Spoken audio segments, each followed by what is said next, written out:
Greetings, film fans. John Campy here, senior editor of AMC Movie News, and this is Movie Talk Daily, keeping you up to date every day on everything going on in the world of movie news. And we'll start off with our news flash. It was announced earlier that the new Steve Jobs biopic, Jobs, would premiere at the upcoming 2013 Sundance Film Festival, and along with that announcement came this new photo of Ashton Kutcher as the King of Apple. Jobs is described as the 30 most defining years of Steve Jobs' life as seen through his colleagues' and friends' eyes. Dark, honest, and uncompromising, Jobs plunges into the depths of his character, creating an intense dialogue-driven story that is as much a sweeping epic as it is an immensely personal portrait of Steve Jobs' life. Don't expect to see Samuel L. Jackson popping up in either Iron Man 3 or Thor 2. The actor who plays director Nick Fury of S.H.I.E.L.D. recently stated in an interview that his next appearance won't be until the next Captain America movie, Captain America: The Winter Soldier. Jackson also seemed to dash any hopes of other Avenger characters in Iron Man 3 as cameos when he stated that none of the Avengers characters other than Tony Stark will appear in the third Iron Man film. Nothing will make you feel more aware of how fast time flies than when you think about this. It's been nearly 5 years since the last movie that Guillermo del Toro actually directed, Hellboy 2, and over 6 years since his beloved film Pan's Labyrinth. The extraordinary director was set to direct the upcoming Hobbit movie until an extreme production delay caused conflicts with his schedule, forcing him to step away from the project. Del Toro's next film will be the giant monster movie Pacific Rim, opening in AMC theaters everywhere on July 12th. It has also now been announced that Del Toro will do what his next film will be. According to reports, Del Toro's next directorial effort will be his original ghost story movie, Crimson Peak, and is set to go into production sometime in 2014 for a probable 2015 release.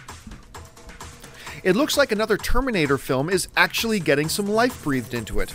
Producer David Ellison has just come on board to get the ball rolling for the new film.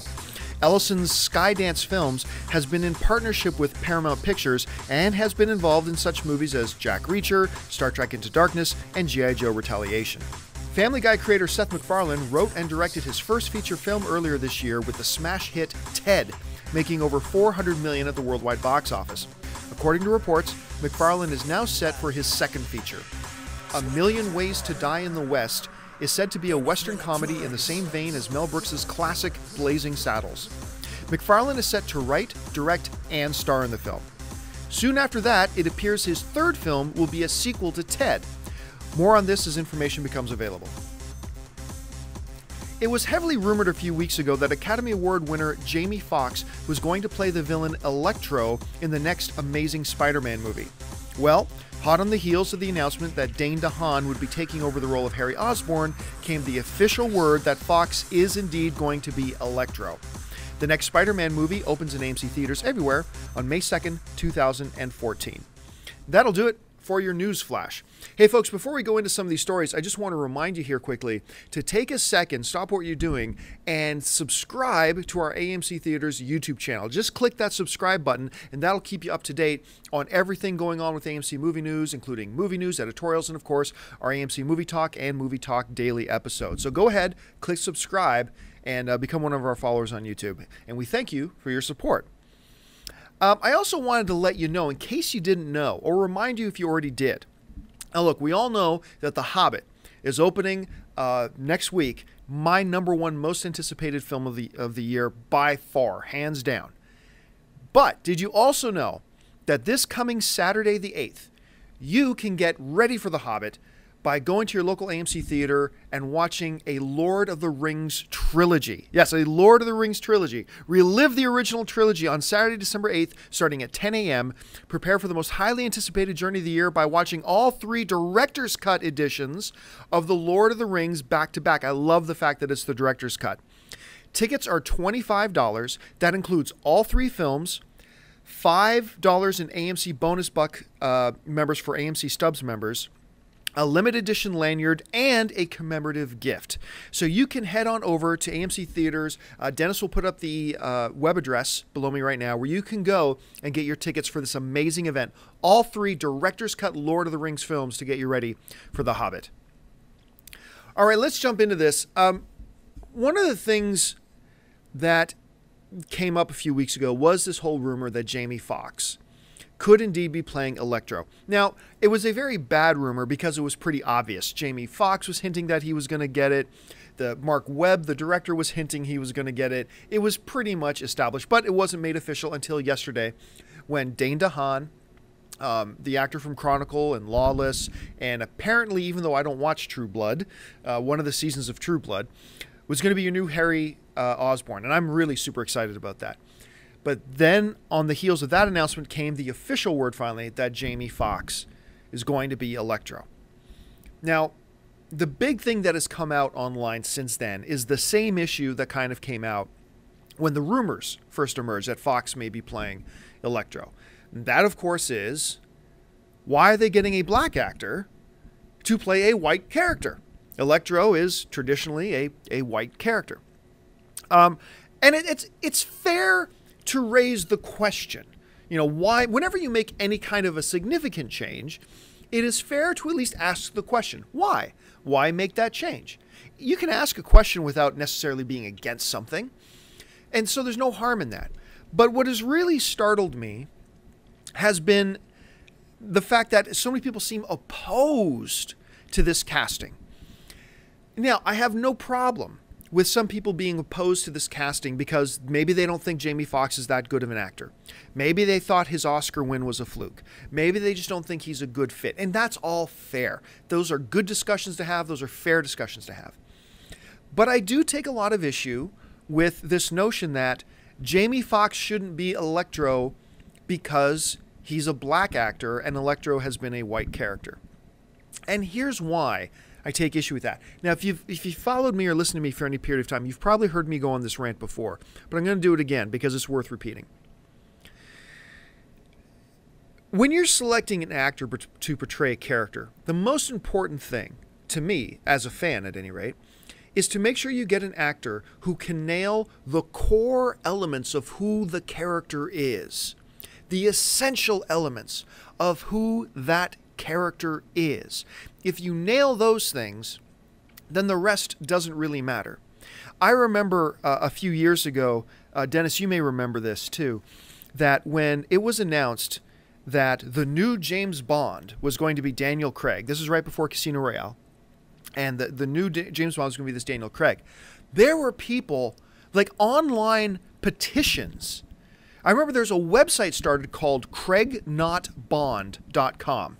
And there were these huge petitions being made by people. And what was their main point of concern? That Daniel Craig wasn't a good actor? Maybe they didn't think he was, but that never came up. That they wanted somebody younger or older? That never came up. The main point of contention that they had was that Daniel Craig had blonde hair. How dare they cast somebody with blonde hair to play James Bond? And it just, and here's the ridiculousness of it.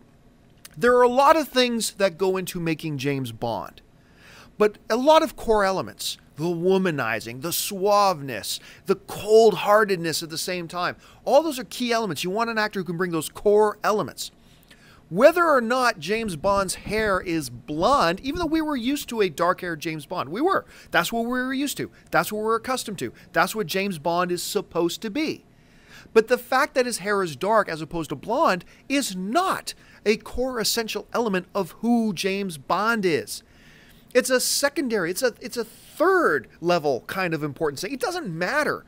It has nothing to do with who the character is. You know, when the first X-Men film came out, you know, there were some people complaining, stupidly, that Wolverine isn't wearing yellow spandex.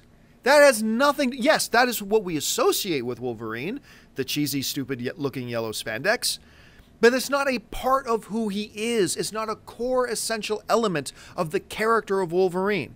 So I don't care that they don't wear it. Look at the Daredevil film. Michael Clark Duncan gets cast to play Daredevil. Gets cast to play a Kingpin in the Daredevil film. There are several important things you got to bring to Kingpin. But when you really sit back and look at it, the physical presence of Kingpin, the criminality, the genius, the coldness, all the things. When you really stop to realize it, yes, we think of Kingpin and we instantly think of the bald Caucasian dude. But when you really sit down and list the core important elements of who the character is, being white or black isn't one of them. It's just not. Now, in some characters, ethnicity is key. If you're going to get somebody to play Bruce Lee, you don't run out and get, some Russian guy to play Bruce Lee. That would make no sense, obviously, because that's a real-life character. But let's look even at fictional characters. If you're going to get somebody to play Shaft, being African-American is a core, essential element to who Shaft is. That makes up a part of who he is. That's important, that's key. So clearly then, you have to take ethnicity into consideration when who you're going to cast. I understand that. But then there are characters where it doesn't matter. And look, let's be honest. Nobody knows who Electro is. Yes, the hardcore comic book fans, like Dennis, I know you're generally speaking, you know a lot more about comic books than the average person does. How much do you really know about Electro? Not that much. I mean, I know the character. I read Spider-Man comics, and I know he's part of the Sinister Six and stuff like that. But I don't know much of his background history, and ethnicity really has nothing to do with who his character is.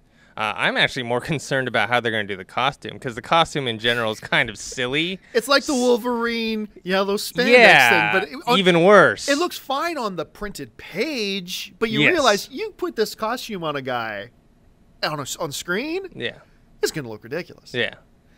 So, I mean, look, most people don't know much about Electro, so having a black character or a white character isn't going to make one lick of difference to 95% of the audience. But on top of that, there is nothing about Electro where being a Caucasian dude has any big important thing about the core of who the character is. Nothing. So it don't matter. So look, if you've got a problem with Jamie Foxx getting the role because you're not a big fan of his as an actor, totally understandable. We can have that discussion. That's a fair, good discussion to have. If you don't like it because, you kind of picture Electro, for whatever reason in this movie, being like an older guy, okay, fine. Maybe that's why you don't like Jamie Foxx for it. That we can have the discussion. Maybe you wanted a teenage Electro, to go along with the younger Spider-Man kind of stuff we got going on. That's a fair thing too. But I just want to point out that I just don't think the fact that he's black should have anything to do with it. And as I said, sometimes it can have something to do with it. But in the situation where the ethnicity of the character has no bearing on the core elements of who that character is, it's irrelevant. And let me bring up one other thing. Looking like the guy, the way you picture him in your head, isn't really that important. Go back to the news flash when we brought the story of Ashton Kutcher, that new picture that just came out of Kutcher playing Steve Jobs. And Dennis will bring it up here for us.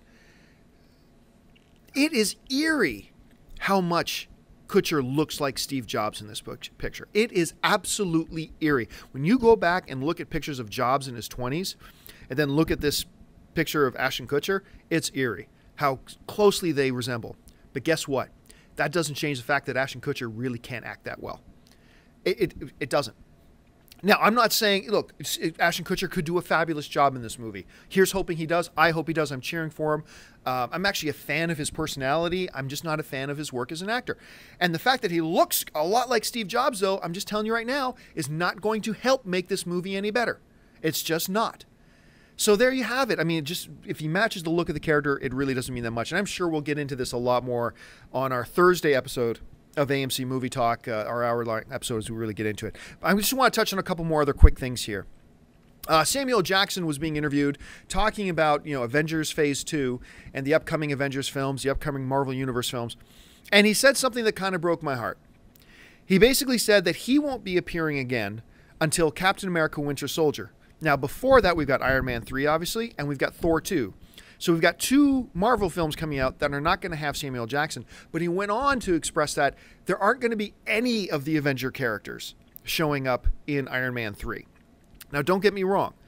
I am looking forward to an Iron Man movie where Tony Stark and Iron Man are the key central figure, and the movie's about him. I'm looking forward to that, just like I'm looking forward to a Thor 2 being about Thor. But I gotta admit, I was kind of holding out hope to see maybe a Dr. Bruce Banner cameo for 5 minutes.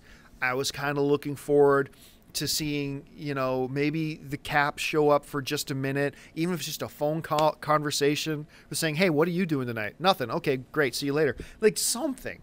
So it kind of breaks my heart a little bit that that's not going to happen. So Jackson says no Avengers in Iron Man 3, and that he's not showing up till Captain America and Winter Soldier. And the last thing I want to bring up is this. I found it interesting that that it looks like there's going to be some movement on a new Terminator film. Now, of course, the Terminator rights went up for auction about a year and a half ago, I think it was. And they were won by this one kind of unknown production company. And the woman who runs that production company just got her brother on board, who runs Skydance Features. And they've been involved, as we said in the news flash, with Paramount. So it looks like they're getting some steam. They've got a producer on board now. They're going to develop another Terminator film, which, since it's in the hands of a new studio, I'm going to assume won't have anything to do with Arnold Schwarzenegger. It'll probably be a reboot. I assume they're not going to build on previous films. But Dennis, let me ask you this, because this is a question I'm struggling with here. I don't know whether to be excited about this news or to think this is just sad. Like, because I got to admit, I mean, I love all sci-fi films, but there's something about in my head that says, you know what, Terminator's done. It's done. I was not a fan of the last film. I think the concept, as brilliant as it is, has run out of steam, and I just think it's done. But I'll still be first in line to see it when it comes out because I'm a sci-fi. Where do you fall in this? I have mixed feelings about it. I don't think the franchise is done because I love the franchise, and also I did not like Terminator Salvation. I was really disappointed with it because the trailers looked great, and then I saw it and I was like, wow. That was not what I was expecting. The show was pretty good, though. The show was awesome. The show was different, though, from the other movies. It wasn't like a big action type of show because it was on television, so the budgets were a lot smaller. And it was kind of actually more of a dialogue, character-driven show, and I loved that part of it. If they do a reboot, I hope they bring back the characters of John and Sarah Connor, and they don't deviate from that type of storyline. I don't want to see them like go off and make new characters unless they want to set it in the future like they did with Terminator Salvation. All right. The future, which in the Terminator universe would be the past, and very confusing. Hey, listen, folks, that'll do it for us on Movie Talk Daily today. Hey, jump into the comments section. Let us know your thoughts. What do you think about the Jamie Foxx thing? What do you think about Terminator? What do you think about, you know, we didn't even have time to get into Seth MacFarlane and the fact that they've announced his new movie. We'll cover that, I'm sure, on Thursday's show. Leave us your thoughts. And don't forget, follow us on Facebook. Follow us on Twitter. You can find us at AMC Theaters. And make sure to subscribe to this YouTube channel. Don't forget, jump on over and buy your tickets for the Lord of the Rings trilogy this Saturday. You can get your tickets online right now at the URL that you see below. I want to thank Dennis Zen. Thank you for joining us. And until tomorrow, my name is John Campia. Bye-bye.